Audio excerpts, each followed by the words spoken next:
আলাইকুম। এই যে আমি এখন উঠতেছি জাবালে রহমান পাহাড়ে, যে দেখতেছেন আপনারা ছোট ছোট পাহাড় আছে এখানে সাইড দিয়ে অনেক। তো এটা অনেক উঁচু, তারপর ওঠার চেষ্টা করবো ইনশাল্লাহ।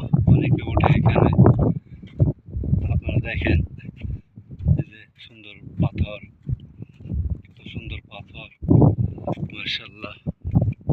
এখানে হচ্ছে বিদায় হজে ভাষণ আমার নবী হযরত মুহাম্মদ সাল্লাল্লাহু আলাইহি সাল্লাম দিয়েছিলেন। এই সেই পাহাড়ের উপরে উঠে আমি অল্পতেই পেয়ে গেছি। দর্শক ভিউয়ার্স, আপনারা পাশে থাকেন, ভিডিওটা সম্পূর্ণ দেখেন ইনশাল্লাহ।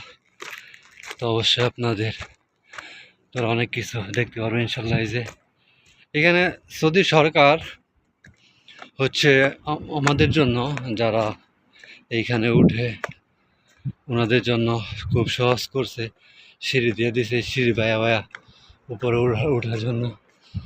জান্নাতে একটা গ্রাম পেয়েছি ভিউয়ার্স। সব সব চারিদিকে দেখেন, ইয়ানি সব কুলু মাকান, ইয়ানি হচ্ছে মানে সব শব্দ অর্থ হচ্ছে দেখা, ইয়ানি কুলু মাকান সব, সব জায়গায় দেখো ভিউয়ার্স। আল্লাহু আকবার, আল্লাহু আকবার, লা ইলাহা ইল্লাল্লাহ, আকবার, আল্লাহু আকবার, লা ইলাহা ইল্লাল্লাহ। অবশ্যই আমি উঠতে পারছি আলহামদুলিল্লাহ। অবশ্যই